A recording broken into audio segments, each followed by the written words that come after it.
आप पूछो।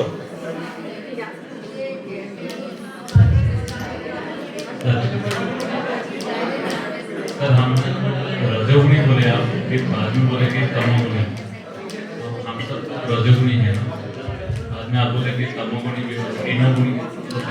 बहुत बढ़िया प्रश्न है। ये कह रहे हैं हम रजोगुणी है कि तमोगुणी है। देखिए, हम में तीनों गुण रहते हैं। मुख्यतः तो हम में सबसे ऊपर रजोगुण रहता है, लेकिन ये देश काल के हिसाब से बदलता है। जैसे हम रात को अभी सोने जाएंगे, कौन सा गुण बढ़ेगा? सुबह ब्रह्म मुहूर्त में उठ गए, कौन सा गुण बढ़ा हुआ है? अभी हम गीता सुन रहे हैं, कौन सा गुण बढ़ा हुआ है? कोई काम में लग गए, ये काम करना ही है, सारी कुर्सियां ऊपर लानी है, ये नीचे ले जानी है, ये प्रोजेक्टर लगाना है, कौन सा गुण बढ़ा हुआ है? ऐसे गुण हमेशा एक तो रहता है टॉप पे और दो रहते हैं डाउन पे, लेकिन हमारा बेसिक नेचर होता है बेसिक। सतोगुण भी हो सकता है, आप इंप्रूव करो अपने आप को तो सतोगुण आपका हमेशा रह सकता है, हमेशा मतलब ज़्यादातर समय। अभी हमारा रजोगुण ज़्यादातर समय रहता है, ठीक है ना? चलिए, हाँ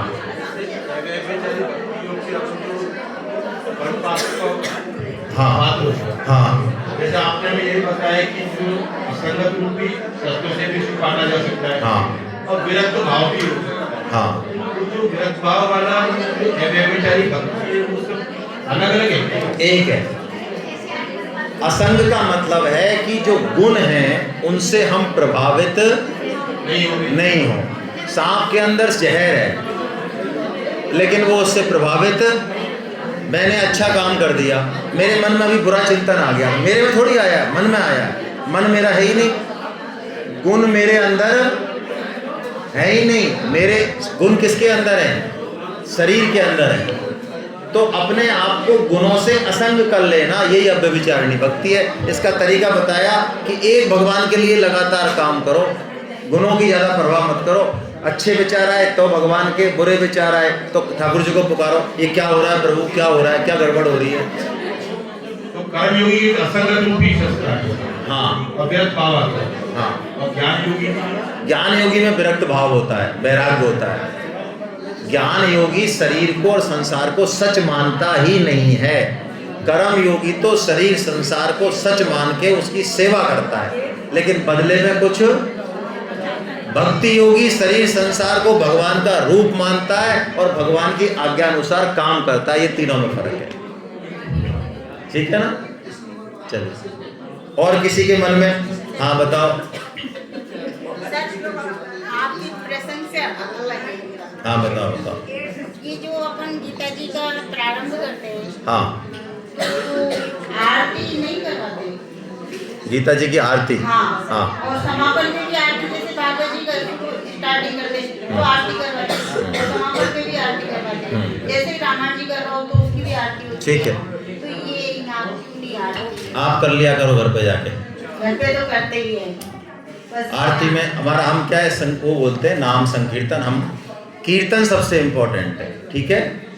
सबसे ज़्यादा जो कर्म कांड होता है या वैसा होता है या 7 दिन में, उसमें चलो लास्ट में आरती करा सकते हैं, है ना? हम लोगों ने शुरू से कीर्तन को ही रखा, आरती का नहीं रखा। आप कर सकते हो, कोई समस्या नहीं है, बुराई कुछ नहीं है आरती में, है ना? लेकिन करनी चाहिए ऐसा मत कहो। कीर्तन, संकीर्तन कलयुग का धर्म है, आरती कुछ नहीं है उसके आगे। संकीर्तन या कीर्तन कोरा घी पीना है, बाकी साधन छाछ है, ठीक है ना? घर में भी आधे घंटे कीर्तन करना चाहिए, डेली करते हो आप? हाँ, तो करना चाहिए। बच्चों को लेके बैठो, किसी को लेके बैठो, ढोल बजे नहीं बजे, हारमोनियम बजे, गला हो खराब सही हो, आप तो कीर्तन करो, आधे घंटे भगवान का नाम लो। जिस घर में आधे घंटे शाम को कीर्तन होगा, उस घर के बच्चे गलत रास्ते पे जा ही नहीं सकते। उस घर में भूत प्रेत की ताकत नहीं है जो एंट्री हो जाए। उस घर में कितना ही बड़ा वास्तु दोष हो, जो आपके बड़े बड़े लाखों रुपए खर्च करने पे नहीं निकल रहा है, वो वास्तु दोष आपका कुछ नहीं बिगाड़ सकता। कीर्तन के बहुत लाभ है, ठीक है? आरती कीर्तन ही है, कोई खास बात नहीं, कीर्तन में आ जाती है आरती। चलिए, और किसी के मन में कोई प्रश्न? ऐसे कितने लोग हैं जिन्होंने अभी फॉर्म लिया है, घर से कल भर के लाएंगे भाई, है ना? वो कल जमा करा दें, हम बार बार आपसे नहीं कहेंगे, ठीक है? लेकिन कल आप करा दें, और नहीं कराएं तो हमारा फॉर्म खराब नहीं करें, वापस दे जाएं उसको। कोई शर्म की बात नहीं है, हमारे पैसे हम बिल्कुल ख़राब नहीं करते हैं, ट्रस्ट के पैसे। हाँ, हमारा पंपलेट भी 1 रुपये 40 पैसे का है, हम चाहते हैं उसको कोई ऐसे ख़राब नहीं करे, बात करें, तसल्ली समझाए फिर दे। ऐसे ही फॉर्म भी आप दिखाने के लिए मत लें, हम कतई नाराज़ नहीं, आप वापस दे देना उसको खाली, हमें कोई समस्या नहीं। चलिए, गोविंद जय जय